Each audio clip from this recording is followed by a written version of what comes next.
microphone 11. And we are going to call this meeting to order. This is Community Redevelopment Agency meeting. Madam Clerk, if I can get you to call the roll, please.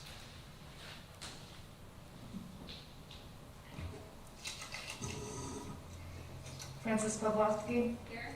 Jeffrey Jones. Here. Gary Cato. I'm down here. David McGraw. Here. Chairman Art Graham. Here. Okay, we have a quorum. First thing's approval of the minutes, July the 26th, 2011, the regular meeting minutes. Do I have any questions or concerns? Mr. Paytop, Gary. Just a quick comment that in reference to those meeting minutes, there was an item in there about the presentation that Jim Gilmore did to the CRA.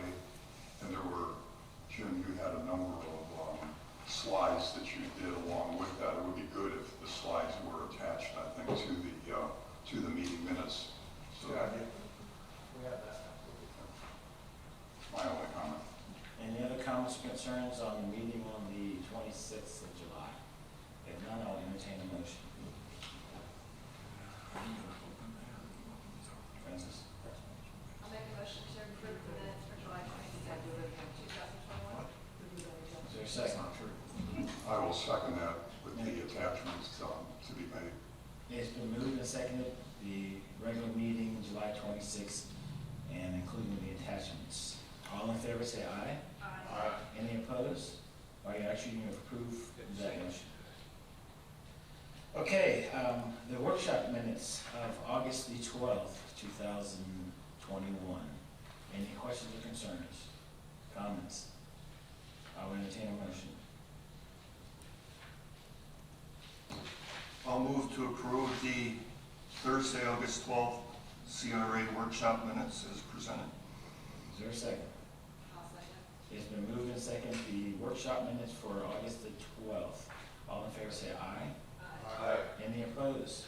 All right, action, you've approved those minutes. Okay, Downtown Cape. Officer Sharp, welcome, sir. Good afternoon. I'm here in place of Commander Evans, who's slumming it in Greece right now, so try to hold up my end over here. Nothing earth-shattering as far as downtown Cape goes. We got the approval, obviously, for the air conditioning in the garage. That took half effect so far. We've got electricity that ran. I also ran a couple of extra outlets, or an extra outlet in the office, make it more usable. And the AC should be getting worked on this week. So we can actually use that more of a home base and a forwarding base for us here in downtown Cape, especially with a lot of the festivals and other 4th of July, things like that. So we don't have to go back to the station and do a lot of stuff. We do a lot of stuff right here at our own house. So it makes it a lot easier for us. As far as the couple things that went recently was the, we've had issues or complaints about the mobile noise, loud noise coming from a vehicle, loud music, exhaust on the cars, things like that. Those are complaints that were forwarded over to us for downtown Cape. We just asked you to reach out to your members that have made complaints to you, to let them know that, I mean, obviously, we're very proactive on our end, this unit is for, but there's a lot of times where reactive needs to happen. So if you guys happen to see things like that, please have them call the police, and we can be there immediately. Especially if it's a parked vehicle in a parking lot. We usually need to take care of it, but a lot of times it takes somebody to let us know about it.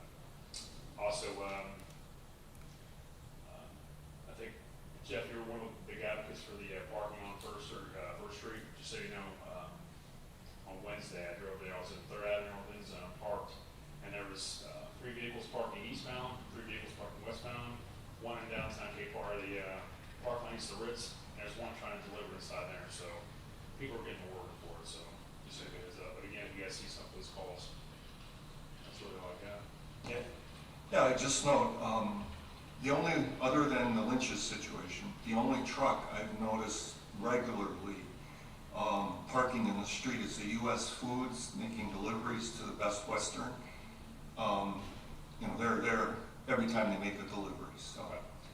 Next time you see that, we don't address the police calls. I mean, we don't, it's a it'll be out to us, we'll be there immediately. We usually get here about 10 or 11 o'clock on a weekday, so we can handle those.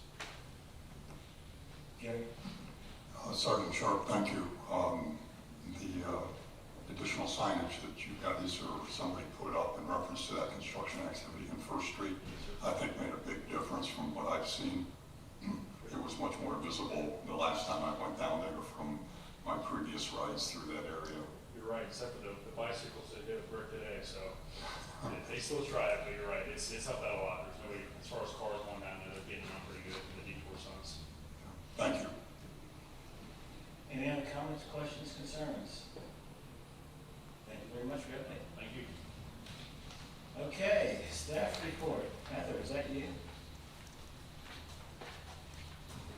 If you guys have any questions in regards to the staff report, I'm not sure I'm the best person to answer. Unfortunately, Taylor was not able to join us at the meeting today, but I can either relay questions back to her, or if it's Public Works or Parks specific, and we can get answers back to you guys, or you can shoot us an email later that we can get the answer back out to everyone, if it's something we need to hunt down.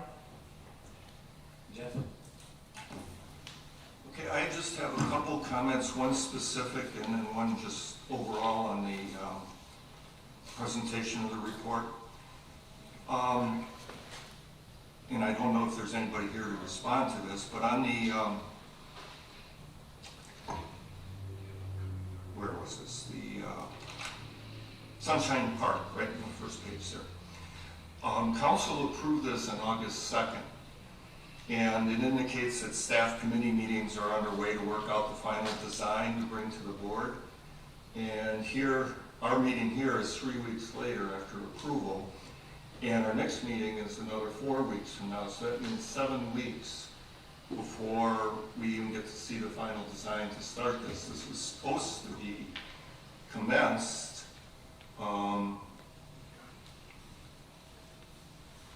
I think in the beginning of October. Are you talking about the playground? Yeah. So Jason Petides with Parks is going to come to the September workshop and give you guys an update on that. Okay, but It's on the approval agenda. won't take place until the end of September. Correct. I think that's the plan, is September.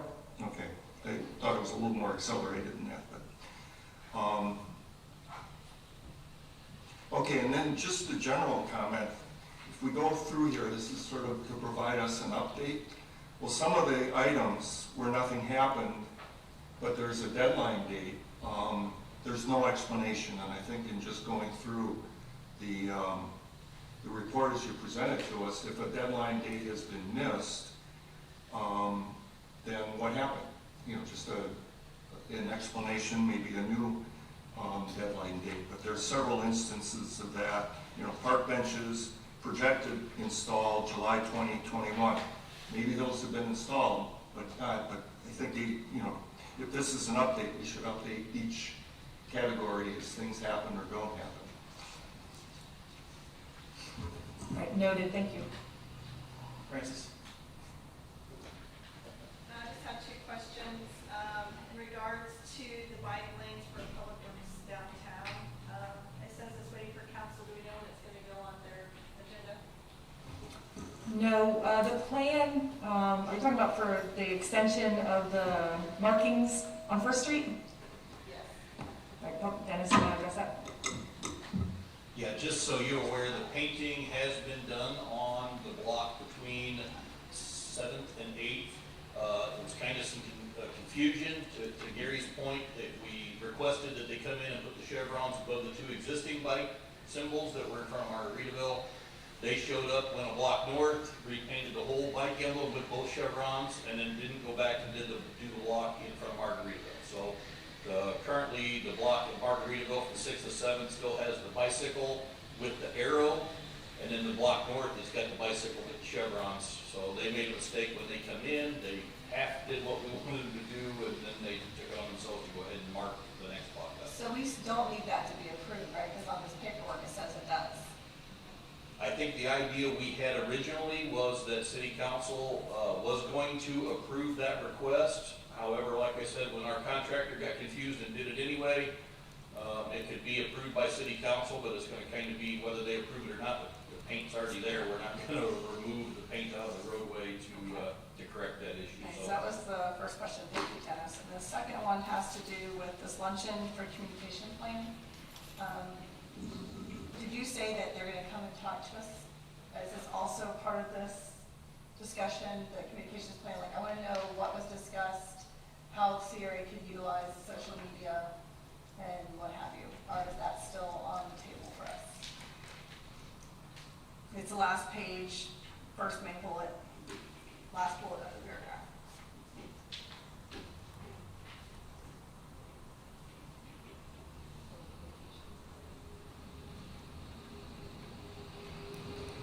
I'm sorry, can you clarify what your question is? It says that you guys did a luncheon and you spoke about, you know. Oh, the last item, I apologize. The outreach stuff. I'll have to let Taylor update you on that. I did not attend that luncheon, but I'll make sure she has to update you guys at the next meeting. Okay. And then I did have one more thing. Sure. I know I said two, but I actually have three. We still haven't gotten the plan for how you guys are going to keep track of maintenance stuff necessarily downtown. I need to add something to it, and I don't know the right process to do so. Like when we were talking about all those different locations and what have you, are we going to include that list as a separate sheet somewhere, or do you guys have a software program where you're keeping track of our Excel spreadsheet? I'm not sure how Taylor's keeping track, if it's a spreadsheet, but I'll pass that question on to So I her. should just email her what I saw, because we have another sign that has a big hole in it on 6th Street North near Casa Marina. It's the three surfboards. Looks like someone threw a rock right through the middle. Oh, gosh, So we okay. need to add that to our signage and what have you. Thank you. Gary? Thank you. I just have somewhat the similar comments that Jeff had in reference to the general descriptions and where the status is of the projects. There's quite a number of items that talk about June, July, August completion, and it would be good to get those updated to find out if they truly been completed or not. The other item that I have, I'd just like to get a little clarification on is there's an FRA Annual Conference in October. What is FRA? It's the Florida Redevelopment Association. This one. And is this going to be attended just by staff or by members of the board? Generally, just staff attends, to my knowledge, historically. Well, the feedback I've gotten is that it might be advantageous for certain board members to attend also. That'd be, We have the funds, you're more than welcome to go if you would choose to go. I would set that up with staff to make sure you register, but, I would encourage you to go. I just hadn't heard that this was something that the board, if we have the time, should attend. And personally, I would like to, I'm not sure of the dates right now, but I definitely would be interested in attending that conference. What does it need to be with you, Heather, with Taylor, or how does it go by doing that? I'm not sure, we haven't even registered yet, so I'll get back to you on that. Okay. Thank you. And that goes for everybody. I'm assuming that we have to make sure that there's some kind of Sunshine? sunshine involved. I'm sure you have to talk to legal about that specifically. You just have to say that there'll be members of the board attending this meeting or workshop. I'm sure the press wants to attend, they can attend. Anyone else? Any other questions of the staff report? Okay, old business. Any old business? Yes, Francis.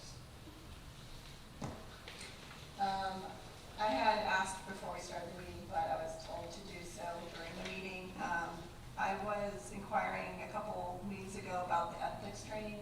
I do so much for work, I can't quite remember if I did the one for this. Is there any way to confirm that I did that? We actually found the training online. I don't know if Taylor sent that to you guys or not, but we didn't have any way to confirm, we couldn't figure out who we needed to contact, but we can try to get you in touch with that group that hosted it. I can't even remember who it was off the top of my head right now, and see maybe if you reached out directly, they could tell you. Okay, I would like that if it's possible. Yeah, they could maybe look it up and confirm whether or not you took it. Okay, and then I have one other thing, it actually had to do with the Cape building, that's over there on 4th and 2nd. We had talked about how that building ended up coming to existence and how there were certain things we had to make sure we weren't violating by putting the AC in there. Did that get looked into? Because That was one of the big things we needed to verify. I believe finance verified that it was okay for that work, but we'll definitely confirm it, obviously, before we spend the money on it. Okay, thank you. Any other old business? Okay, new business. Letter A, road delineations. Who's gonna speak to me on that? Is that you, Mr. Gilmore? Oh, public works back to I guess you're gonna hear from me this evening or this afternoon. First item in front of you is a resolution to appropriate funds. Oh, you know you did a song enough, name and address. Well, I don't know where my address is. Dennis Barron, Director of Public Works here for City of Jacksonville Beach. You have two items in front of you. The first one is the roadway delineators on South Beach Parkway. There was some discussion several months ago from this board requesting to come up with an alternative. What we have in front of you is an alternative that's been put together via our Public Works Department. And so what we're looking forward to is appropriating the total funds of $67,436, which includes a 15% contingency for construction based off of the piggyback contract. We found somebody that can do that work for that cost.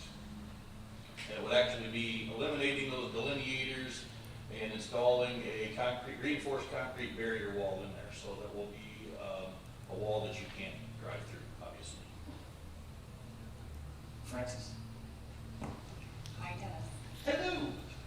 All right, so I'm not gonna lie to you, when I looked at these drawings, and I saw removed sidewalk from nearest joint, and I saw all these different things, I'm hoping that's not in relation to what we're doing right now, because pulling up the sidewalks we just did kind of makes me sad.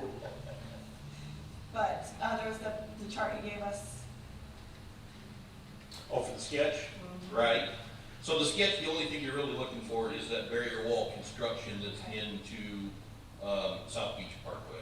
So with the drawings, clearly it was black and white, and I'm assuming it's just like the concrete dividers that are on the interstate, they're not real pretty, they're not. Well, this will be a solid concrete wall. This won't be just dropping off the Jersey barriers like they put on the interstate as far as temporary. This will actually be a finished solid wall all the way across there. Just as a side note, this is what was originally engineered for that intersection when it was originally built and designed. It was later removed, and they put the delineators in instead as an alternate. So That's why I was gonna get to. So the reason that happened is because we had a whole bunch of people from the community come in and talk about how they're ugly and they wanted something nice, and now something nice ended up being those really great flashy fishing lures, which are uglier, in my opinion. Do we have any alternates to this, like concrete barriers that you can put planks in, or some kind, I mean, do we have alternatives? If this is just what we're proposing, it's just this one thing? this is what we're proposing, is just this one thing, partially because we already have an issue with space. If we go, this is actually slightly smaller than what you would normally be building in this particular scenario, but it's to keep from having to rebuild the entire roadway, move lanes. To do one that requires plantings, we'd have to move both of those lanes out to the outside, so it would require a significant more amount of work. It would require a complete redesign to put something in there with planting beds and whatever. But I took the direction from what I'd received as far as feedback is we just want to eliminate those delineators. So we went back to the original drawings and said, look, they already had plans to put a wall in here. No, that's fine This is what with me, you I want just done. wanted to make sure, and I will say that, and I don't know if maybe the officers either up there in the Cape, they can relay that I have seen multiple people in the past month try to do a U-turn right there where they're at, because they missed going down Jacksonville Drive, and it's consistently, people are turning around right there right now anyway, so, but yeah, that's all my questions there. Jeff? Okay, essentially, I have the same questions as Francis did. So basically, this is old blueprints that have just been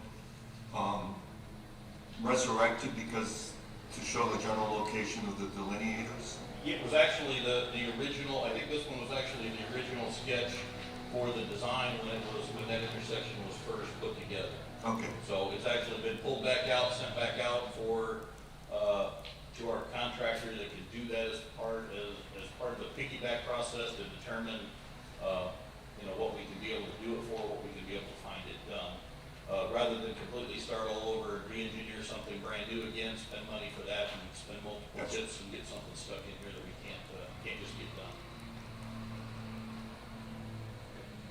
Anyone else? Okay. I would stay here because I'm gonna have the next one here as soon as you're done voting. Well, if there's no other questions on that, we need to pass resolution 2002-21-11. I'll make a motion to approve. You want to do that? The resolution. Resolution 2021-11 reinforcement concrete barrier project. Is there a second? Second.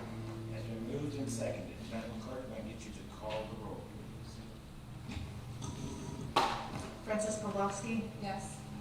Jeffrey Jones, Yes. Gary Paytown, Yes. David McGraw, Yes. Chairman Graham. Yes, by your action, you approve resolution 2021-11. Okay, item B, do walkovers, resolution 2021-12. This project, again, is one of ours. This is one of our recurring projects that appears in the CIP for the CRA that's managed and administered by the Public Works Department. We pretty much put $500,000 a year in for dune walkover construction. Last year, we kind of had a delay in the process of getting the ADA ones done and then missing the non-turtle season for construction. So this is just getting out in front of it. This has actually been bid. We're ready to move forward and make an award at the September 20th City Council meeting to get this under contract to begin construction in November. So these are 6 walkovers inside the CRA district that were engineered and are ready to go. Everybody needs to do over for last year. Well, like I said, we had some construction design changes, we had a lot of things that went on, and what we ultimately found out was when we got to engineering, they weren't gonna be able to get us plans that could get anything done but about 3 months of non-turtle season construction, which was not enough time to complete anything. So we just skipped the cycle and knew that we're gonna be doing this. We hope to be doing this a little earlier next year, but we hope to be recurring with the same process. We're already beginning design on the next 6 inside the CRA and 2 outside the CRA for the same thing next year to be able to get the designs done and completed, and then come back to you again, hopefully in August or September of next year to reappropriate the funding for next year's funding for the same thing and just keep doing this until we're finished. Okay, Francis? I just had one question. I think you Sure. kind of might have just answered it. I was going to ask you, since we did have to stall half last year, are we utilizing the funds from the post years? I know you're not the CFO, but do you know how much? I mean, my biggest worry was how much did it go up because of material right now. So, but if we're utilizing last year's budget since we didn't get to use it, if we're under budget, but I just want to make sure that. You are correct. Basically, we have budgeted $500,000 per year. This set come in at total of 608, so it's over budget with 6. We guesstimate about 100,000 apiece, but putting forth the long-range plan of being able to get all these done, I believe that's what we're going to see the request come in at continually. Even though we're only budgeting 500, I think you're going to see the bill come in at 600 for building those. And to stay on track over the next 5 years, that's pretty much what we got to recur every year. We have to do a total of 6 inside the CRA, and that you spend that 500,000 to do it. But the funding, no, it didn't vanish. It just get rolled forward for these future ones. I just want to make sure that we update our spreadsheet with today's values for the next 4 years that we have going forward. Just something we should make sure we pass along. Thank you. Gary? Dennis, just 2 quick questions. I'm not sure I get to the 503 number that you have in the summary sheet. When I look at the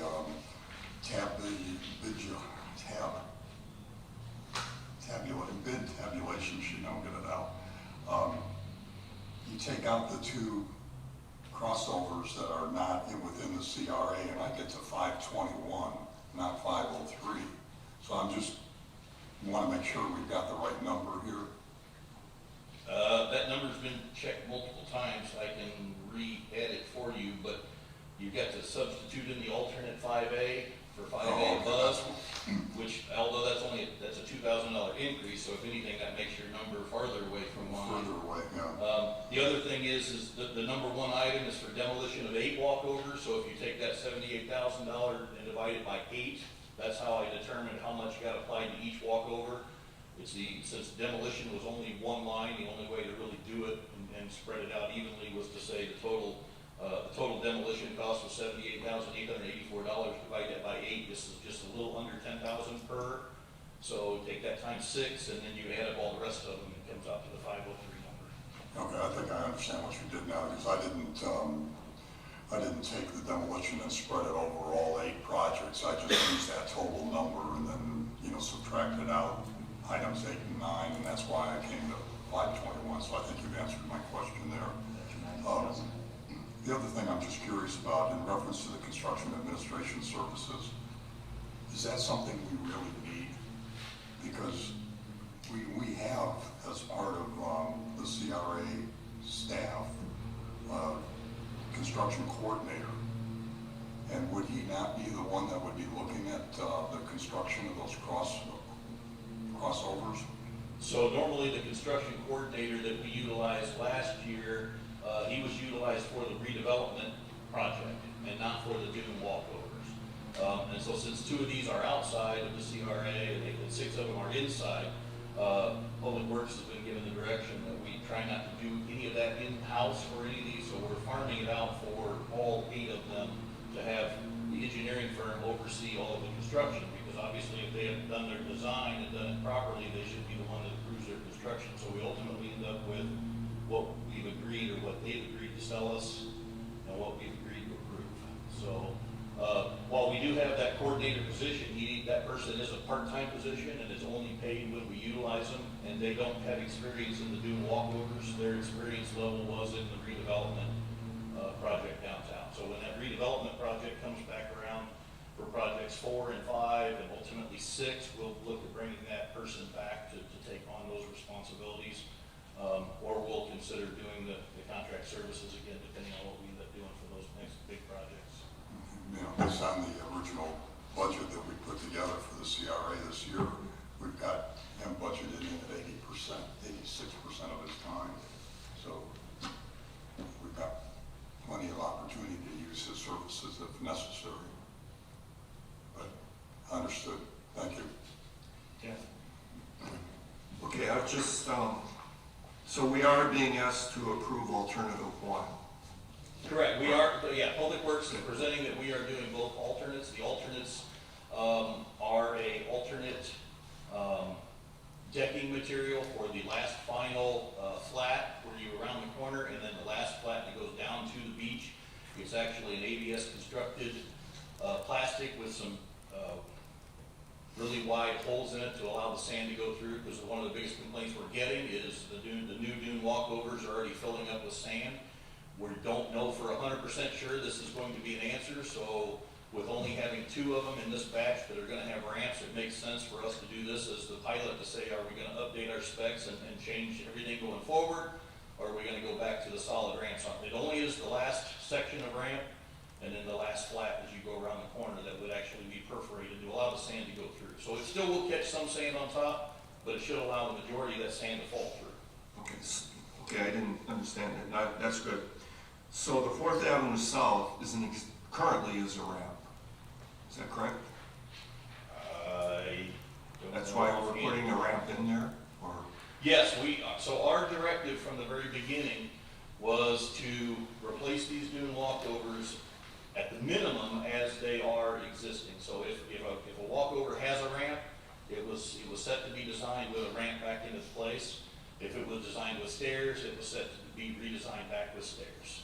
Okay, so there was no, and I guess I don't really know or have a recollection where exactly the ones with ramps are, but I just see hordes of people coming to the beach on Saturday and Sunday mornings with their carts, and it seems we should have a good number of ones with ramps to assist that process of getting down to the beach, because that's one of the reasons people walk around the walkovers, is because they have their carts. So was there any original plan to how many of the walkovers or ramps versus stairs? From my understanding, there is not. The direction that Public Works was originally given for the 2017 design of all of them was, the minimum was to replace back everything as it is. If it already had an existing ramp, it would go back to the ramp. If it already had stairs, it would go back to stairs. So Where did that direction come from? I've only been with the city 2 years, so I have no idea. That's inherited information. So that's the way all the original designs that were done. One of the other things to keep in mind is, since the original designs were done in 2017, the dune height's been raised 3 feet. So just so you're aware of an increase in height, 3 feet adds 36 feet of ramp. So if you've already got something that's got 12 stairs, and you already have something that's 90 inches, that's 90 feet of ramp, and you add 36 more feet of ramp onto that, you're end up with 130 feet of ramp. You're gonna run out of space before you can get it zigzag back and forth to get to the beach.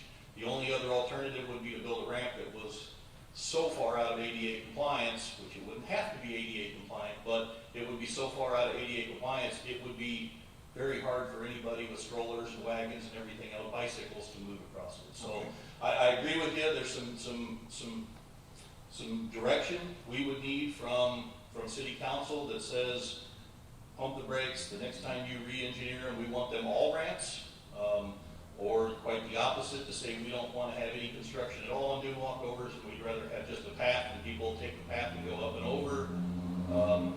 So from what I understand is the direction we've received so far, that's what we're functioning on. Okay. Is it possible to get a diagram of what we have within the CRA as far as step ramps and or step walkovers and ramp walkovers, just so we can see where they are right now?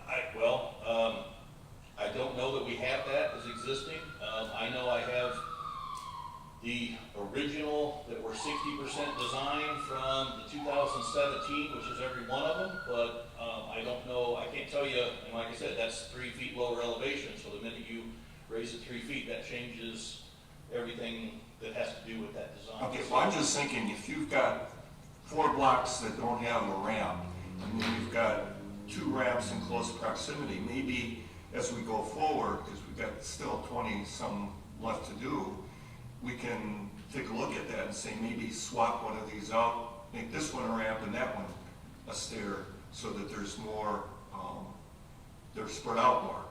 Understand, I think again, that would require direction from city council that says, we want to engineer more of these as official ADA compliant ramps rather than before. Well, I'm not talking necessarily changing and just swapping them out, and take this stair and make that an ADA compliant ramp, and take this one that was a ramp and make it a stair. If it was that easy, they would all be ramps. Unfortunately, there is a lot of engineering that goes into where these are laid out. Some of these are laid out on a 10-foot easement, and that's all they are. So when you get to the beach side, and everything is also blessed by DEP. So unfortunately, we might want to do every one of them in a ramp, and DEP may come back and say, no, you're going too far onto the beach, so therefore you can't do it. You've got to start backing it up, and if you get too close to the top of the dune, you can't do it anyway. So, like I said, I know our direction at this point in time was to replace the 4 ADA ramps with ADA ramps, which this will complete that 4th ADA ramp within the city. And then, like I said, any of them that are already currently at ramps would go back as ramps. We're really looking at anything that can go ramps and stairs, but like I said, the 3 feet extra height is being very problematic in being able to get those pushed through. Okay. Any other questions, comments, concerns on resolution 2021-12? If not, I will entertain a motion. I'll make a motion that we approve resolution 2021-12, dune walkover construction, as presented. Is there a second? I'll second. We have a motion and a second. Madam Clerk, if I could call the roll, please. Princess Pawlowski, Yes. Jeffrey Jones, Yes. Gary Paytow, Yes. David McGraw, Yep. Chairman Graham. Yes. I actually need to approve resolution 2021-12. Okay, we're done with new business now. Item for discussion. Item A, downtown district. Mr. Chairman, members, at the city council meeting, there was a request made that the CRA have a discussion about the potential expansion of boundaries of the downtown CRA to going west of Beach Boulevard to 4th Street, proceeding northward up there is potentially 9th Street. It's my understanding that the city manager is going to request additional guidance from the city council as to the boundaries that they were suggesting. But I wanted to discuss with you is what that process is. For us to consider an amendment to the plan for boundaries, these things have to happen. One, there has to be a finding of necessity of blight, and there are A through O requirements that are met, and at least one of those requirements must be met. Our initial examination of the area indicates that indeed that could be met. It's a blighted area, is an area of substantial number of deteriorating structures, inadequate street layout, faulty lot layout, unsanitary and unsafe conditions, deterioration of site or other improvements, outdated building density patterns, falling square feet for offices and uses in that area. It will require a necessity study to proceed to do that. Following that, there would have to be a redevelopment plan amendment on what would be done to address those blighting conditions in that particular area. The approval process for an expansion of boundaries would also require the approval of all the taxing authorities, including in this case the city of Jacksonville, who would have to include the addition of that particular area into the downtown CRA redevelopment plan.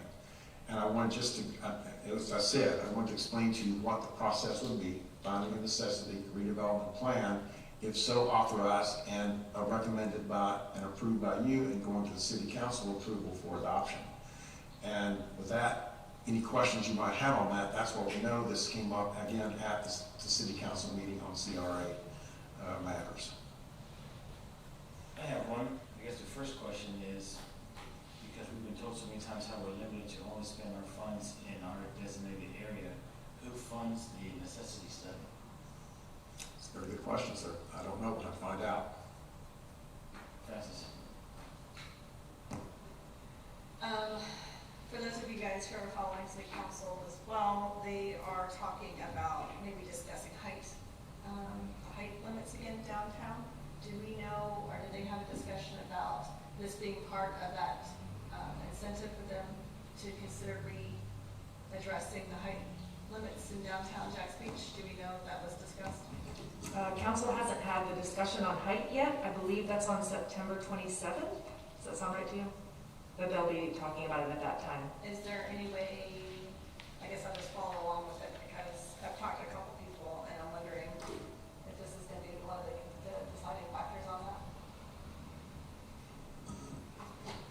Jeff? Yeah, I'm just, for personal reference, how far west does this go, the proposal or the discussion? Well, what I recall from that initial conversation, the consideration was 4th Street, just one additional block west. But again, a conversation about the boundaries, I understand from Mr. Stepopoulos, will be discussed with the city council to provide further direction. So it's just one, basically a slice, one block wide from Beach to 9th? That was part of the discussion, but let me say that that's not an absolute under any circumstance. That was just potentially some initial assumptions without further discussion. I know the initial conversation was, it's a shame that we can't do some of the things on the other side of 3rd Street. So the immediate focus was just the west side of 3rd Street. So if you have to draw that line at 4th Street, then that makes sense. Any other questions? Okay. Just, if Yeah. I may, just from my observation, I think that, this would be a good step for us to help get some redevelopment going along that strip on Beach. I think it's warranted, and I think this would really help us in moving some potential projects in the right direction. The only thing that hopefully everybody's going to be taking a look at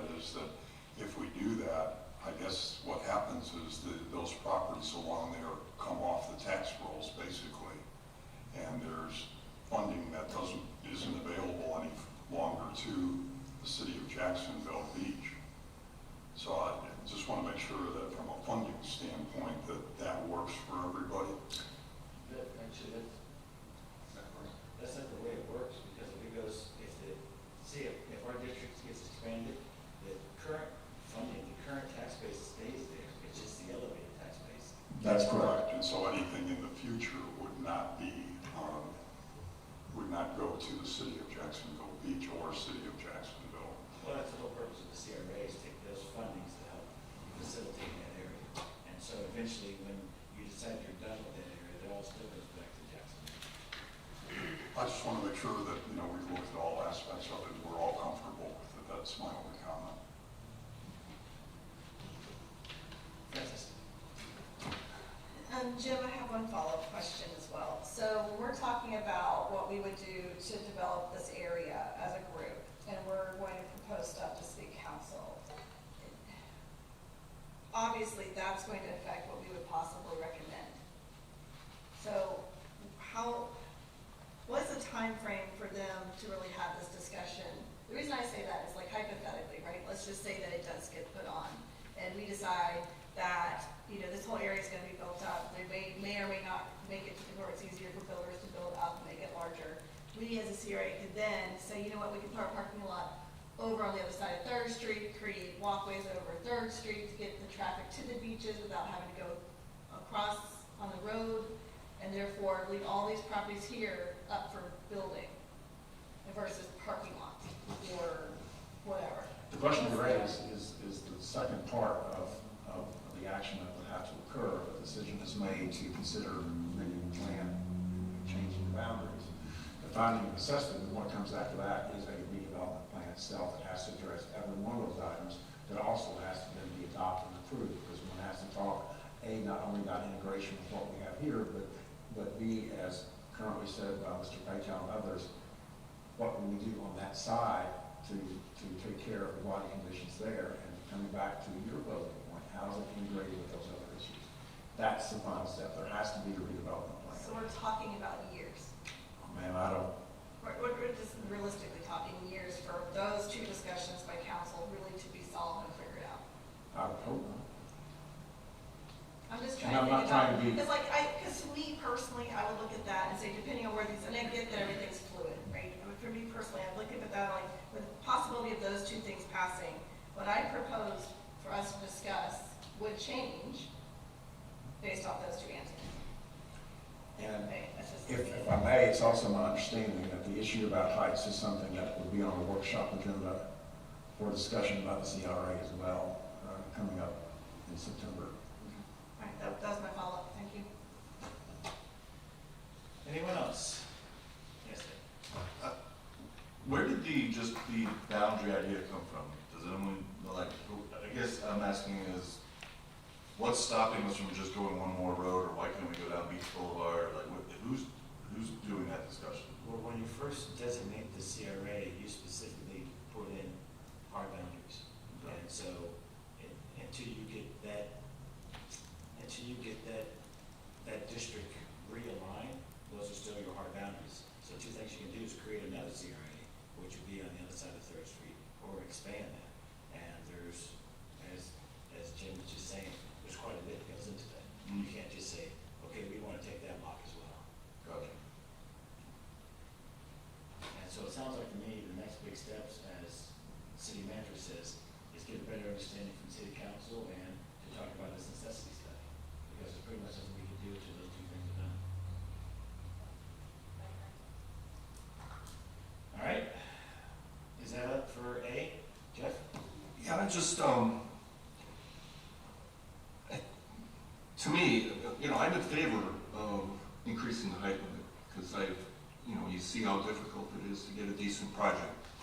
But if we decide to go that route, it really has to be as fast a track as it can be, because once that's announced that we're considering it, then all development will stop. Because why would anybody develop their property when they could, if they wait a couple of years, be able to go up another couple stories? Well, we're talking about two different things now. First, we're talking about expanding the. Well, I know, I'm going back to this height limit thing. Well, I don't know why Francis did that in. I'm sorry. Okay. That's not before us. I thought it was.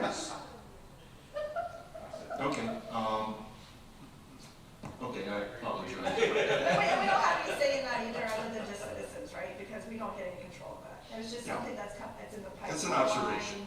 Yeah, I was just, typical. Editorial observation. You're good. Okay, item B, wayfinding. So I can't remember the exact date we gave you guys copies of the wayfinding sign plan, the big book. I've got it up on the screen. If there's any parts of it you guys want to discuss specifically, but we wanted to give you ample opportunity to look at it, provide any feedback to us. This was prepared by Dick's Height in conjunction with all the other documents that they prepared, the bikes, the hardscapes, etc. So we're looking for direction from you guys on proceeding forward to the next step with Dick's Height, to put out to bid similar how we did with the bikes and the hardscaping.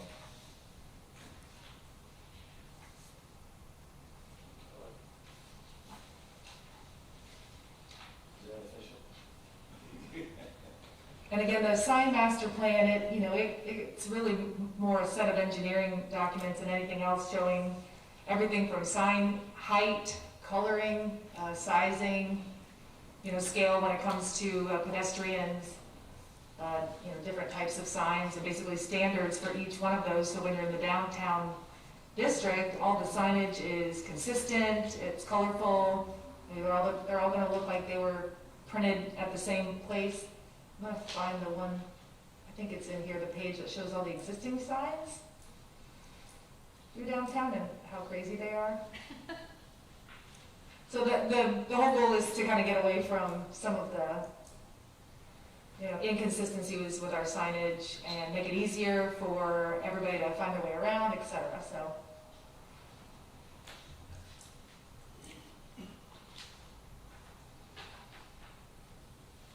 Page 29.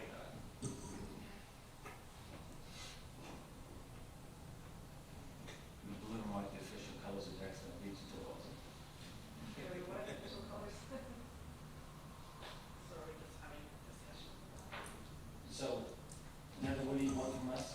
So we're looking for, if you guys have any, questions for us to relay back to Dick's Height, or if you have comments, thoughts on this plan, and again, direction to proceed forward. If you guys are ready to move on this, just like with the bike racks and trash cans, Public Works can work with Dick's Height to just move on to the next step with the wayfinding signs. Okay, Francis?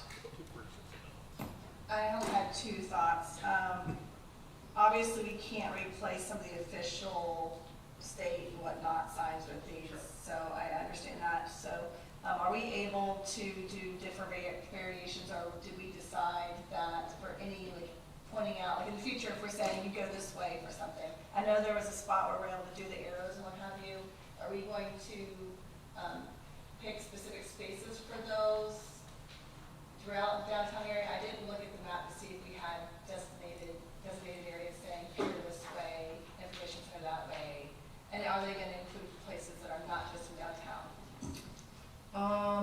I believe that the signage plan, the map shows, what type of sign would be where, what's specifically on that sign. I don't know if we have that level of detail, or if it would point anyone outside of downtown. Because I was wondering. Yeah, I'd have to look a little deeper and probably talk with Dick's Height about that as well. I just like to know the process and how we pick who gets to be put on the signs, because, You that's. feel like private. Yeah, I So got you. I like to know the process and how to pick who goes on the signs. That was one of my questions. And the other thing is that I didn't see anywhere, and clearly it's not in the financial part of it yet, but we need to consider hiring on or adding to the maintenance for these, because they are such flat surfaces and they are surfboards. We are going to be stickered up. And we need to have it as kind of maintenance plan to keep removing stickers, because that's just what's going to be. Yeah, I'm trying to find the surfboard ones. I think their concept was, when Dick's Height went around and looked, they saw that people, it's the beach, they sticker signs. That's what happens out here. Yeah. I don't think we're ever gonna stop it. So they've gone ahead and done it for us.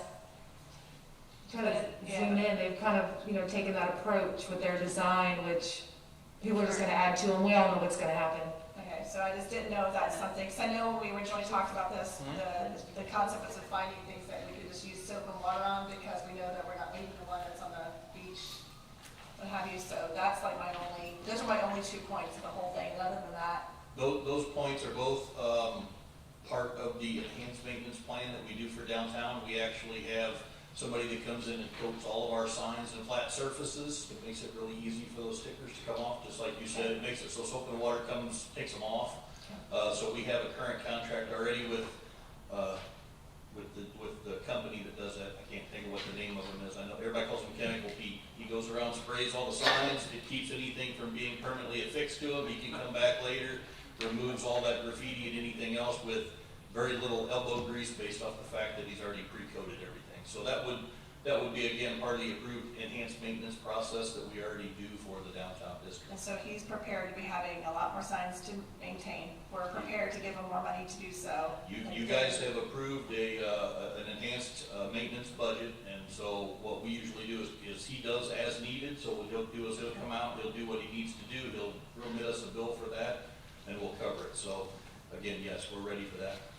Okay, so other than how we pick what goes on those signs and how they may or may not be affected by Chemical Pete or whatever you call him, I would like to know that process just because I have a feeling that that could be something we need to discuss in the future. Yeah, I will certainly work on that, and I'm not sure that that has been discussed before, so that's a really good point. I guess in terms of direction, I really like it, and I would say my vote is to proceed. Gary? I guess I was not here when this original package was put together, and I assumed that the design concept of the surfboards was something that was reviewed and agreed upon by everyone. I'm not sure how we got specifically to this point. I don't know if is this something graphically that the city truly wants to see, that the surfboards all over the place? I'm just curious as to whether or not we're all on board with this as the design scheme for the graphics. I think Jeff's got an answer for you. I'm sorry. I think Jeff's got an answer for you. This is one of those things I was basically complaining about, where stuff was delivered by Dick's Height years ago and never presented to us, and this is one of those things. It's been done a while, as I understand it, and this is the first, when we got these books about a month and a half ago, was the first, at least since I've been on board, which has been, several years, this is the first we've seen of it. So, It's probably about 3 months ago, but I agree. yeah. So, but this falls in that same category of the deliverables. We're sitting in a desk somewhere and not making it to us. The other thing that I picked up on is there's a couple of instances where they talk about digital signage as being part of this package. To me, that needs to dovetail with the art program a little bit, because there's a lot of different sites identified for the art program. So how does all of this work together and look consistent rather than just a hodgepodge of stuff all over the place? I'm just not comfortable that doing these separately makes sense. It needs to be one complete package. Are we going to look at all of the locations that Dick Height identified for potential artwork, or are we going to identify specific sites that we want to take a look at for artwork? And then how does that detail or coordinate with the digital signs and some of the larger surfboard wayfinding signage? To me, there's just a number of questions that still need to be answered. I'm not completely comfortable with where this is at. So you don't want to tell staff to move forward right now? Well, I'd like to see Dick Height go back. I think they were asking for input on what Dick Height should do or what we can work towards. And I think putting a complete package together rather than two separate packages makes sense to me. Well, the next thing on the agenda is going to be the art master plan, so let's step into that and then make a decision about items B and C. Jeff, I'm sorry, Francis, have a line first. I'm in agreement with David. I'd like to move forward with this. I'm in agreement with Jeff about how this came about. And as far as a little extra history on that, it's my understanding probably 7 years ago, there was a workshop about what people like to see. And then it kind of went to the old administration, and then, yes, it was presented to us after the decision was made. We don't really have to beat the dead horse on that, so that's just on that part. So I personally would agree that we should move forward. However, I didn't really understand the map for where things belong, so I would agree that we should probably look at that compared to the art as well and see where we want them, but I don't think that should stall us moving forward with the concept and designs and the type of signs that we need to do with. Yeah, and just to kind of piggyback on that, I think it's, Dick's Height, they have all these documents. I think it'd be easy for them to overlay signage and proposed locations for art. That's something I'm sure they could do for us. If we can have it in one diagram and have a full image, I think that'd be good. Jeff? Yeah, I was just gonna respond, with the locations identified here, I didn't see any conflicts with the proposed art location. So I don't, we have the maps, proposed maps where the art goes and where these go, and I didn't see any, notice any conflicts, but, so if there were some, then maybe we could highlight those and say, hey, make sure these are consistent, but, none of these look like art locations to me. Dr. Comment? I don't know what Jeff is looking at. The map with the wayfinding signs. Well, that's part of the map, that's not the whole map with all the wayfinding Sure, signage it's and so 2 forth. pages worth. Okay. Okay. David? I was just gonna note that I believe the CRA's job is to give people the idea and let staff execute on it, and we don't need to have every detail and dot before we can move forward, so that's my thought on that. All right, let's pause on this one. Let's go to the art master plan and make a decision. So item C. Mr. Chairman and members, I was asked some time ago to come up with art master plan best practices, which is a document that I've given to you, and I'll be the first to say that a lot of this is not original on my part, because the development of art plans and the selection and installation art is not something that I would consider to be an area of expertise for me as a lowly economic development practitioner. So consequently, I depended upon several sources. One is what are people doing around our state, and more importantly, what is extremely significant in terms of the best practices. This came from the American Art in Public Places National Organization list of best practices for consideration. And I would like to come back to something that was mentioned a little bit earlier about Mr. Patow. The Jacksonville Beach Downtown Art Master Plan is a locational guide based upon where 4 types of art can be placed. One, of course, is waves. The waves are primarily designed as murals, as defined in the plan. Breakpoints are the large sculptural pieces which are designed in terms of locations in the plan. The reef corridors are designed in locations around the Seawalk Pavilion and other areas that we've examined before that could include larger dynamic art installations where people can actually play and interact with it.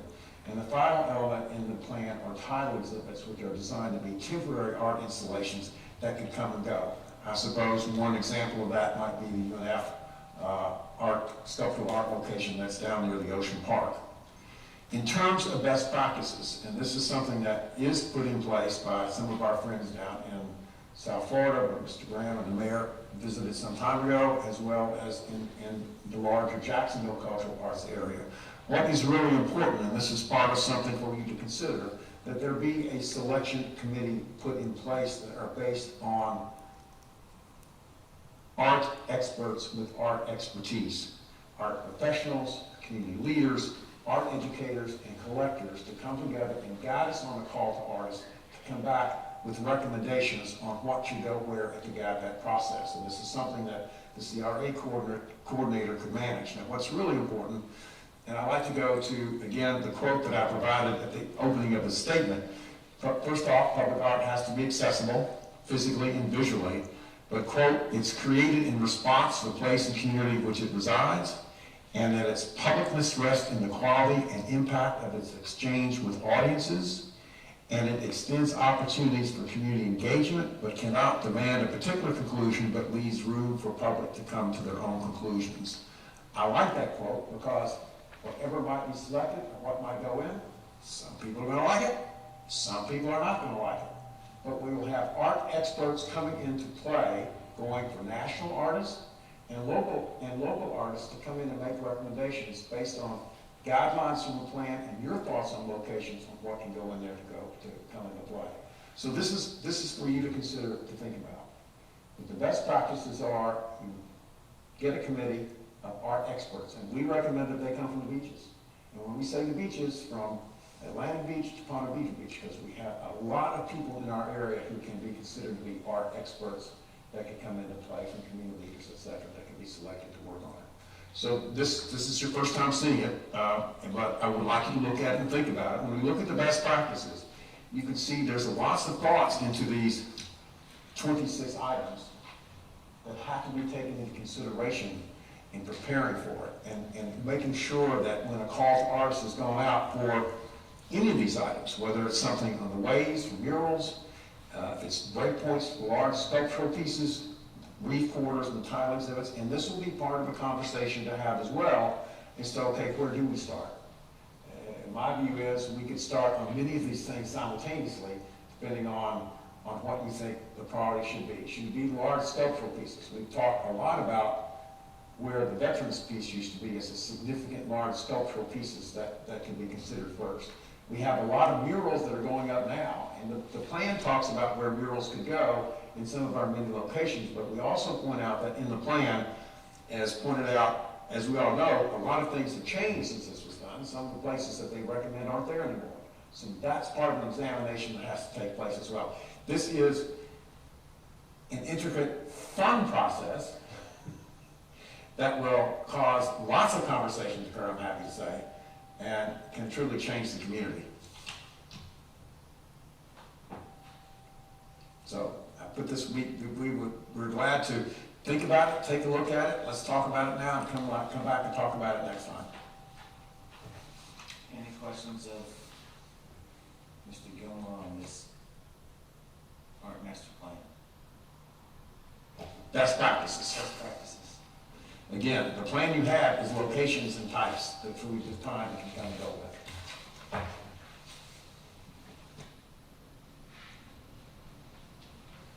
Okay, then let's, I guess, Gary, we're back to you on item number B. What's your suggestion on how to handle that? That'll give you the comfort level you're looking for. Well, I think Heather made the comment a while back. She talked about doing just an overlay between the two that the site can do very easily. And with that, I think that could answer quite a number of questions. It can help us identify exactly where we want the art to go, what are reasonable areas, how the larger wayfinding signage fits into all of that, make sure we're comfortable with where the digital signs are going and things to that extent. Unfortunately, I didn't get the information until Friday that we were going to be talking about this. That we were told to take a look at those two documents, and just taking a quick look at it, those are my reactions. I think with some further study, I think we can take it further. My question still is, are we as a city ready to accept the surfboards as the signage graphics that we want for the downtown area? I've heard that this has been locked up in a drawer somewhere, but has anybody really taken a look and decided that this is the direction that we want to go? Francis? I did have a question, but I also like to respond to Gary. I think at this point, we just need to go with it because all our marketing is based off surfboards, and all our marketing right now is through the lifeguard station. That is me personally. I don't think it's worth our time to go through that process again, since everything when it comes to the branding is underneath that. That's just me. We can maybe have a discussion if you want to later, but I just wanted to respond to that since you just asked. That's just me. But I did have a question, Jim, in regards to how this is going to work. So we have your suggestions and best practices. We have the Dix Heights proposed areas instead of doing these different 4 corridors. We have our incentive toolbox that we've approved to incentivize companies in these areas to enhance those, and we have our biking platform in place. All those things are now able to go into these areas for us to kind of commingle all of these projects together. So if we as a CRA have all these tools now, and we have your guide, how do we officially get something moving? Does it have to, so we make a suggestion, we would like this map to be our areas, we'd like to have these kind of exhibits or non-exhibits, seasonal, non-seasonal, and those areas we want a wayfair sign giving a history and whoever, all that stuff. Do we present it to city council and then they approve it and we move forward? Or do we come up with it and then say, we also like to have this member, this art member, to start this whole process? Like, what is our next step? I would suggest that as it relates to the best practices on arts, if there is an agreement modifying it or changing it, that we do present that to the city council to get their thoughts and feedback on how to make that work.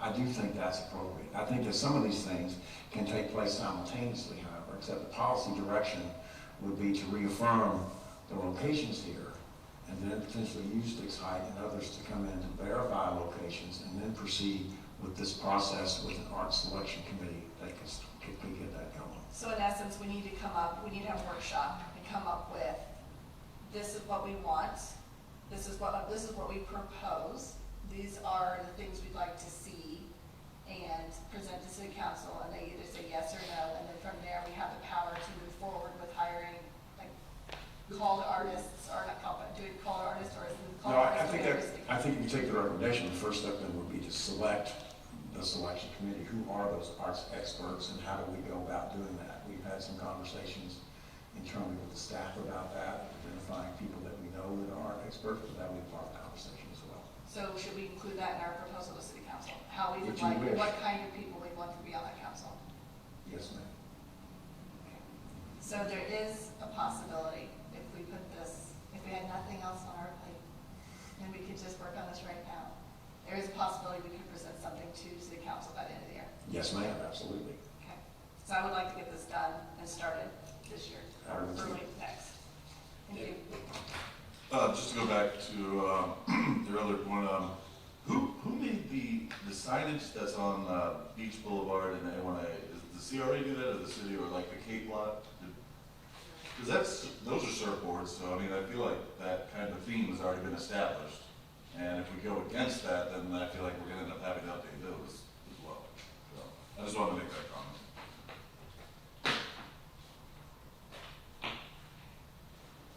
So I'm not sure that we answered Heather's question. I had a question? It was signs, right? Right, really for both, from staff's perspective, we would look for direction on both, moving forward with starting on the next step of the wayfinding signs, and then also direction on moving forward with starting to develop, using these best practices, some type of art master plan program, because we have this beautiful book that shows us what kind of things can be where, but we right now don't have a way to implement it. So that's where we're going to take these best practices that Mr. Gilmore provided to us and move forward with all the different processes and steps that it's going to take to actually get this program up and running. So Do we have a workshop planned for September? we do. When is that workshop? We were looking at September 15th, which is a Wednesday.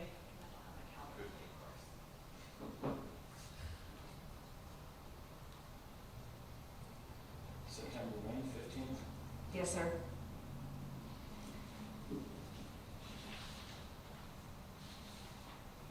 What do we have already planned on that day?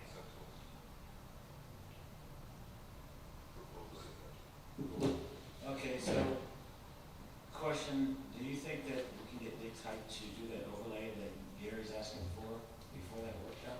We'll certainly try. So we make sure one of the things that we're gonna address on that workshop will be your item B here and that overlay map we're talking about. And so we'll be able to answer that question at that workshop. Will that work for you? We have a pretty full agenda for the 15th proposed. And we can add more stuff to it, but I mean, don't get me wrong, I think you got 3 votes now that's gonna say just move forward, but if another week or two, we'll get 1 or 2 more members on board, I think we can take the 15 minutes in the workshop to look over that and make a determination. and the document that you're looking to have before making a decision to direct staff to proceed with putting together a plan for art is the overlay map. Is that the one thing that you guys are looking for? Or am I missing something? You're looking for the art overlay and the wayfinding sign map, is that correct, Gary? Yes. Yeah, we'll try to get that from Dick's Height if they can produce that in time. Okay. Francis? Can I just ask, what is in your mind the next step for the signage? What is the next step? Same process we did for the bikes and the trash cans and the seating, is Public Works would basically put it out to bid to get pricing, work with Dick's Height to say, this is how much these are actually gonna cost to design and build. That would be great. If we're gonna look at the map, we need to know how many and what they would be first. Okay, I just wanted to make sure. Jeff? I would like to make a proposal. Anything that we might want to adjust or change based on looking at the overlay and saying, hey, this doesn't really fit here, or maybe make sure that this is consistent in a particular location. That can be communicated throughout this whole process. If we delay another month in getting this started, I guess I propose that let's get it started, because they're not going to be doing things that are irreversible for several months at least. Get them started on the initial process, staffing or whatever they have to do to move forward, and then we'll take a look at the overlays, and if anything stands out immediately, we tell you, hey, you got to modify this, that, or the other. And then also we'll have on a continuing basis as things progress, we'll have the overlay to, further comment as we go forward. But I'd say let's get them started, and with the caveat that we're gonna maybe modify slightly some of the things. Is that a motion?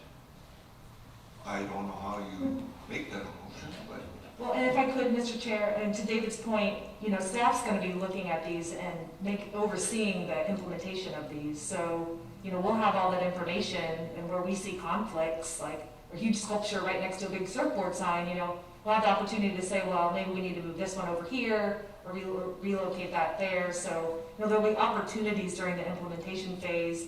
If it's something that we can't obviously do on our own, decision-wise, we'll bring it to you guys. If there's options on the table. Well, we're not to that point yet. Certainly, we'll reach out to Dick's Height, see what they can produce for us to make this process a little bit easier. well, yeah, I guess I'm just saying, I'm in the camp of let's authorize it going forward today. And that's the way I would rationalize going forward today, is that none of this is set in stone. So I'm for approving it.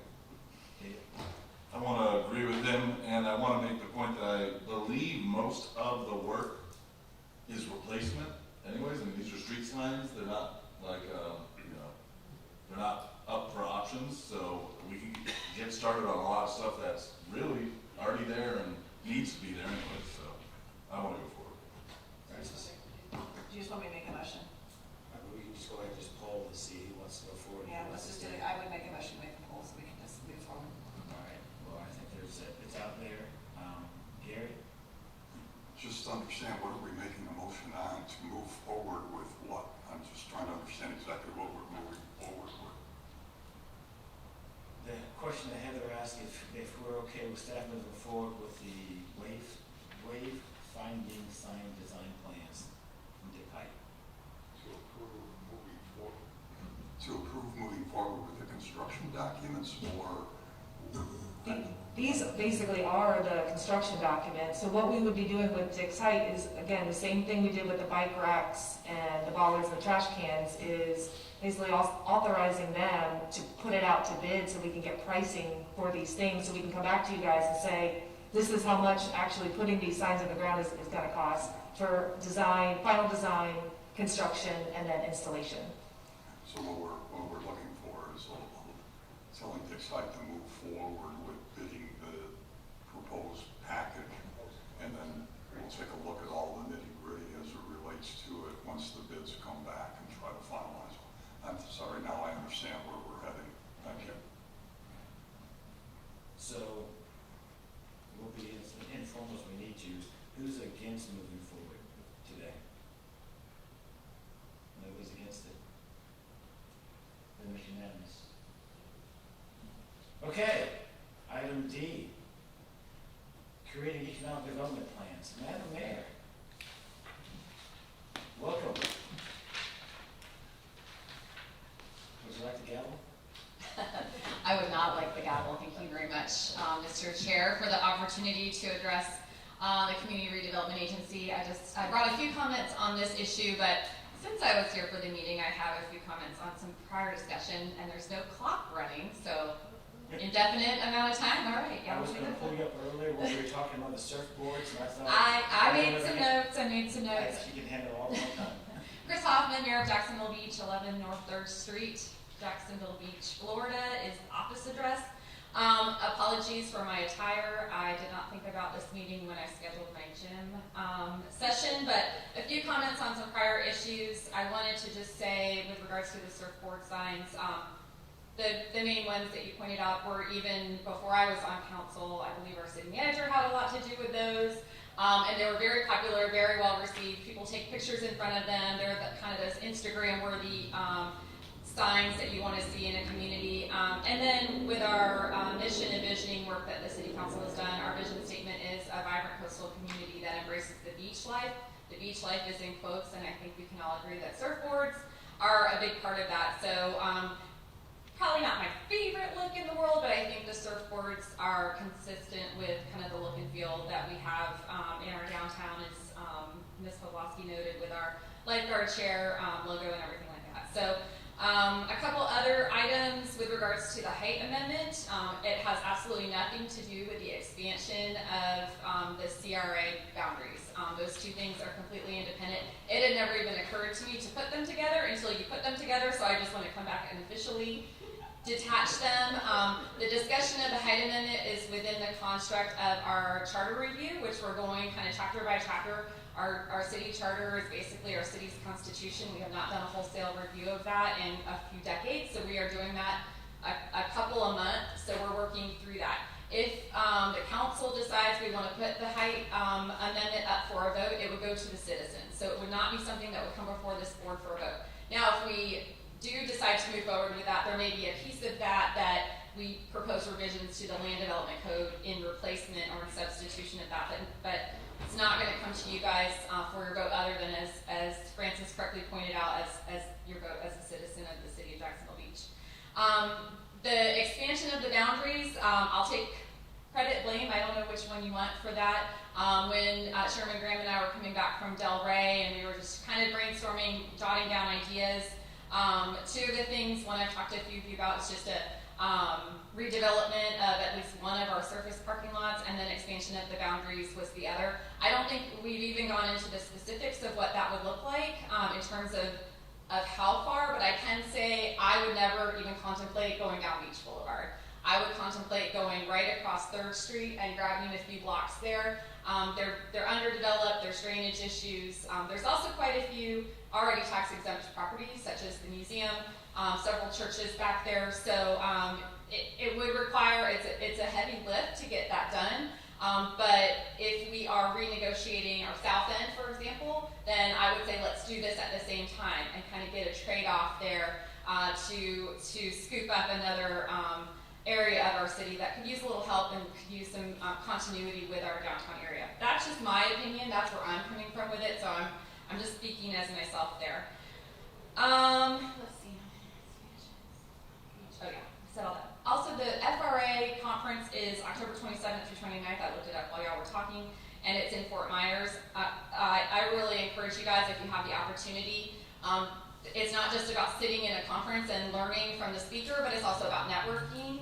I can tell you just the experience going to Delray and to West Palm Beach was transformative for me. I'm sure it was for Chairman Graham, just to see what other cities are doing. And none of our cities are not apples to apples with them, but to take some of the philosophies and apply it to our city, I don't think can ever be a bad thing.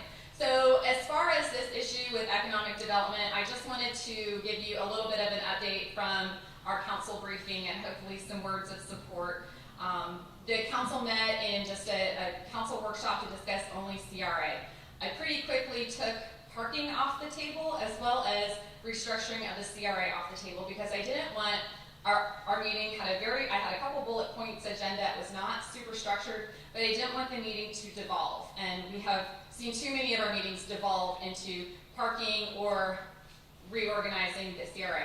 So we just completely took those off the table. So we really had probably one of the most productive conversations, and I left with the most optimism for our council being on the same page than in my 8 years of prior council service. So I hope that I can convey that kind of energy and enthusiasm and unity that the council has, that we've never been more clear about the direction that we want our downtown to take and that we want you as the CRA to take hold of and to lead for us, and that's economic development in our central downtown area. Period, end of sentence. A distant second was redoing some of our green spaces, reimagining some of our green spaces, but I think those kind of come together in a lot of ways. So the alignment of our council, as well as how it fits in with our strategic priorities as we're doing our strategic plan, and the fact that we have all the tools in place, give us the opportunity to answer this question. How do we leverage our public assets to encourage private development? And that is the question you guys should have up on the dais in front of you all the time. The CRA dollars right now in our downtown, we should be using them to encourage private development. And how do we do that? So I don't know the answer to that, but I know that we have the tools and we have the answer within all of these things. A supportive council, a qualified staff. We finally have the staff person that we've been looking for, and a qualified and engaged planning director. We have Jim and Taylor and their team and all of the resources that they bring to bear. The resources of the Florida Redevelopment Association, and some very patient investors that are waiting for us to put the tools in place so that we can help them spend their money and invest in downtown Jacksonville Beach. And I want to say that I count you five among our assets. This is one of the most competitive boards to be put on. It's the one everybody wants to be on. We chose you all for a reason, so please don't take that for granted. We don't take you for granted. You're all here for a reason, and you bring something different to the team. So I want you guys to stop looking back at the missed opportunities like 2nd Street parking garages. Stop looking down at broken pavers and mismatched things that we need our public works folks to look at, and start looking up and out and be the CRA that launched the downtown that we all want. Think big, think bold, and make some changes we can all get excited about. Does anyone have any questions for me? I don't know if I'm allowed to take questions. You sure can. You're the mayor of the city. Oh. Gary. Mayor, if you would, one of the comments that I heard was that you were looking for a document that you could use to help spur on economic development within the downtown area. Can you elaborate on that a little Sure. bit? I think at the end of, there's no end to this work, but I think the next product that I would like to have is a fancy, beautiful graphics, good photos book that we can hand to someone who says, I want to invest in downtown Jacksonville Beach. Here's what we've done. We've got 20, 40 years of infrastructure projects that we have done to make our downtown, below ground, we're in fantastic shape. So we need to talk about the infrastructure investments that we've made, the beautification investments that we've made, and then the incentive package. So it all go together to sell Jacksonville Beach to someone who wants to spend their money and invest here.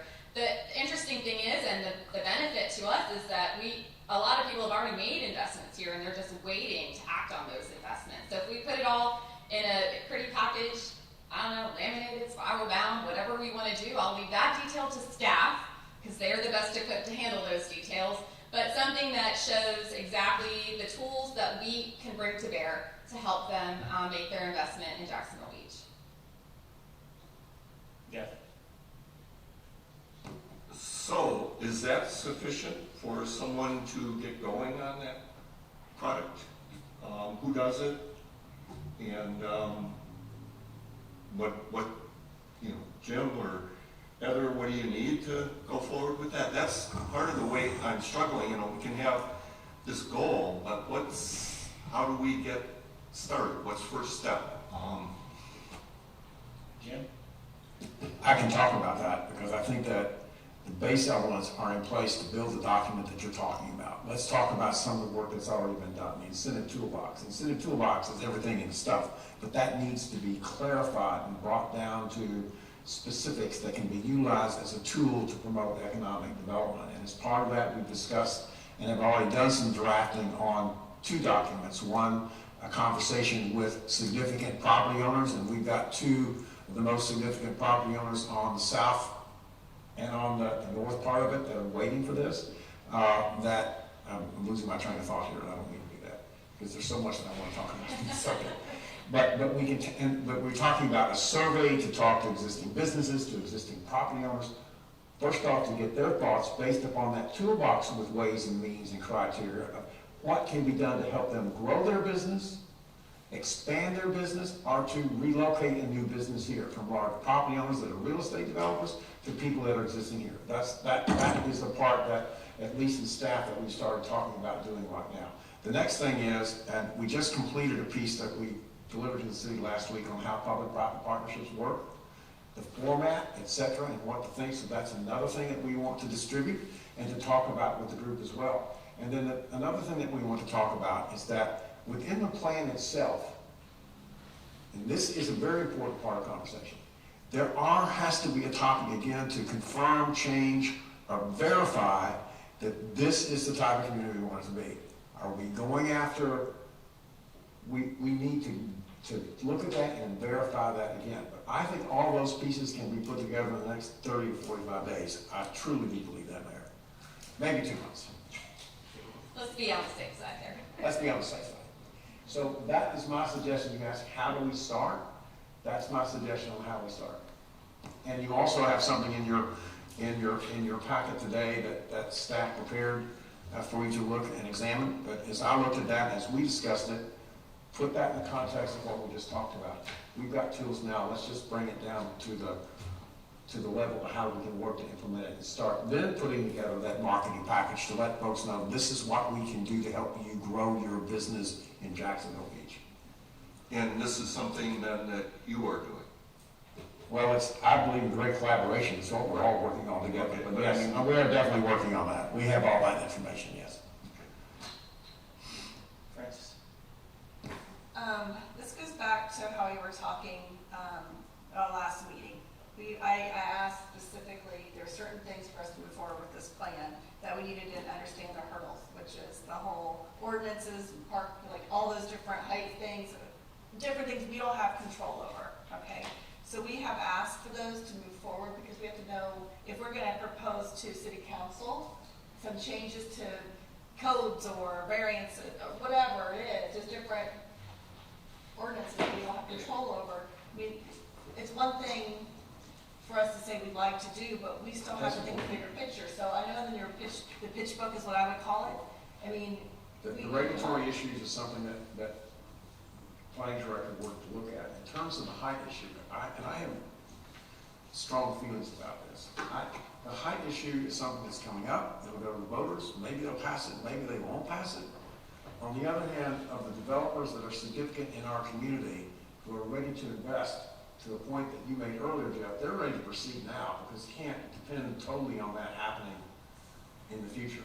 A lot of those folks are ready to start now with this pitch book, or I call it a really serious process book on what can work. and I agree with that, and I know that you say don't bring out parking again, and you do that, but we've had developers who are specifically wanting to have valet parking, and we as a city cannot provide it because we don't have a parking garage, and there's proposed things out there not to like completely remove parking from their lots completely. Like if we decide as a board that we like the concept of, removing all parking requirements in the downtown area so they can build out and not have required parking because we would provide it to them, what hurdles do we have to overcome to ask council to approve said change.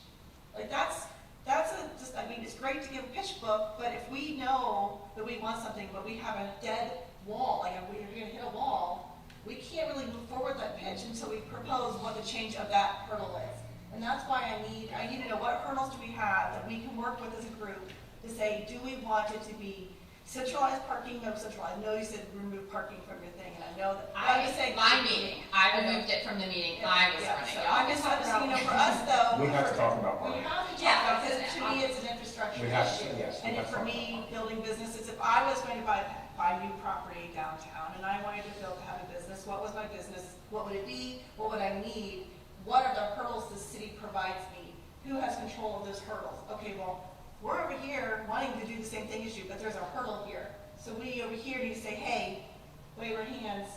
To get this person to build here, there's this hurdle that's now underneath your control. We proposed X. So we can't provide that pitch book until we address that. I would- Well, I was just gonna say that that's what the council is looking for from you. And I would expect that in the process of creating this pitch book, you have a list of policy recommendations to us. There is we are telling you, and I am telling you, that the council is expecting that from you guys. We know you can't change the city's policies, we can, but we need to know that the legwork has been done, this is an impediment to development, or this is an incentive for development, and then recommending the policies that we need to put in place to do that. So I would say any future, when I hear the word brainstorming, I cringe, because we don't need to brainstorm new projects. We need to brainstorm how to start the projects that we have and the ideas that we already have. And like I said to Mr. Katow, we had coffee the other day, I said, how do we get from a just fake parking lot? Don't even put a name, it's not the pier parking lot, it's fake parking lot. How do we get from there to a multi-use project that we can all be proud of? What do you need from us? What do you guys need in order to implement that, incentivize that? And let's start from that, because once we have those tools in place, we're gonna need to tweak them with each additional project, but at least we'll know what the options are, what are the tools in our toolbox, and council will be ready to be comfortable with that, particularly in our downtown area. Which then leads to, we still need to get those hurdles we've asked for in the future, because then we can provide you what hurdles we see. Okay, I just want to make sure that we're all on the same. I think we're on the same page. Parking has got to be part of the conversation, and there has to be a parking way to deal with it. And there also has to be an examination of the regulatory issues that the planning department others might be considered a hindrance as well. That's got to be a part of this. As well as any developer wants to discuss, well, their pipes run, well, the downtown area is so underneath the ground, great. Like, we're great. So we've already done that for development. And then it's like, what's the environment? Well, right now, it's not Disney World, so if we can get that going, then I just saying, am I doing it again? I'll stop talking. No, just to make sure our Graham gets credit for saying downtown should be like Disney World, and I agree. I don't disagree. I would also say, again, we look at that Second Street parking lot a lot. You guys are not accountable to the voters.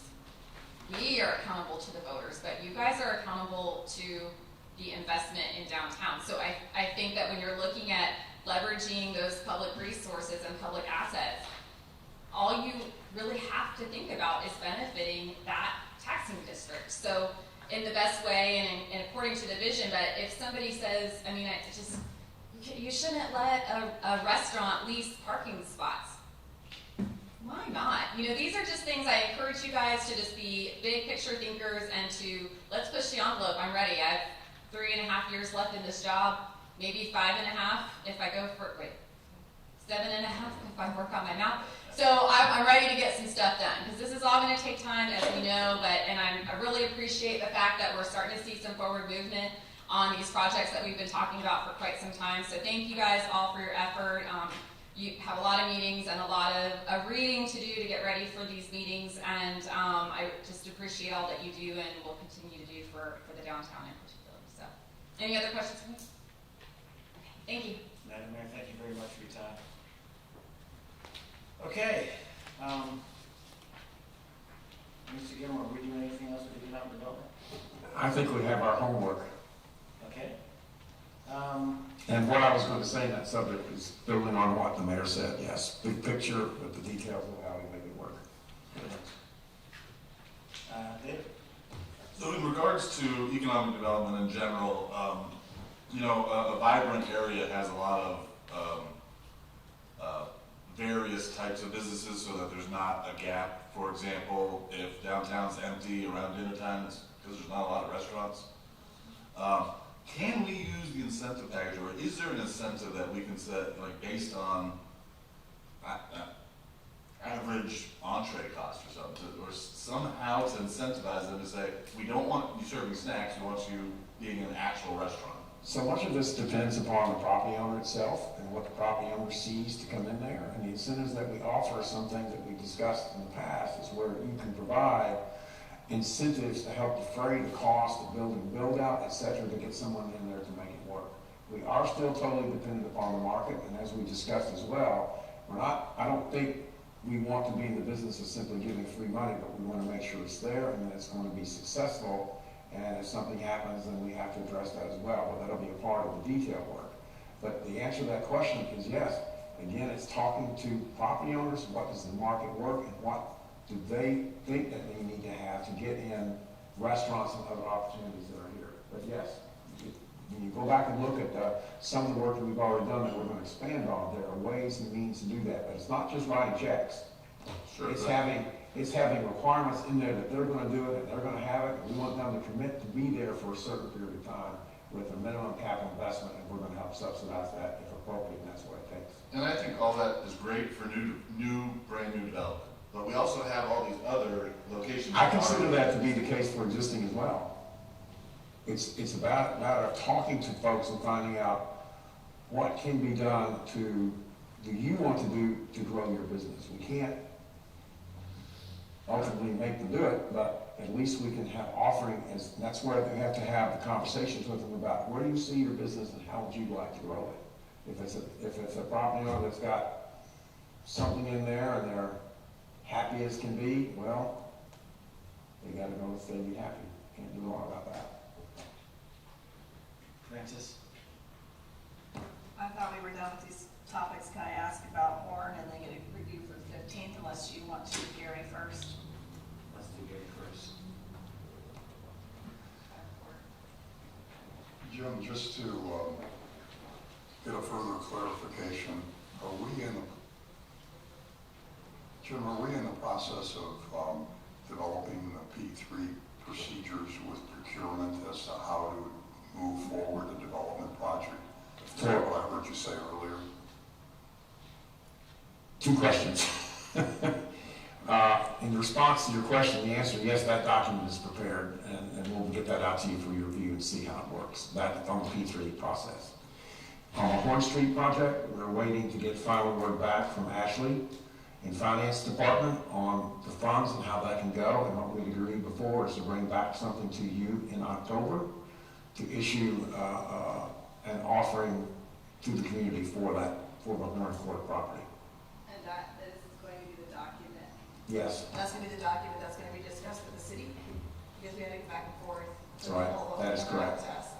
That's That's well, we're going to discuss the disposition process with you, and we're waiting to hear back from the city on that particular point about the money and how it's split and where it goes and how that comes. That's what Finance Department's working on. Okay, courtesy of the floor to visitors. Any visitors that want to speak? Okay, well, guys, Can we find out what's on the agenda for the 15th? Yes. Sorry. No, I got one here. they sent those. I don't remember seeing it. It was attached to the, today's agenda. Oh, I didn't get that. Thank you. All right, guys, thank you for your time and your input. We're adjourned. We'll rescind it. Yeah, I don't remember seeing it. Thank you. You can send it to me, sorry. If they want to change, we'll send it back out. Yeah, thank you. It was in the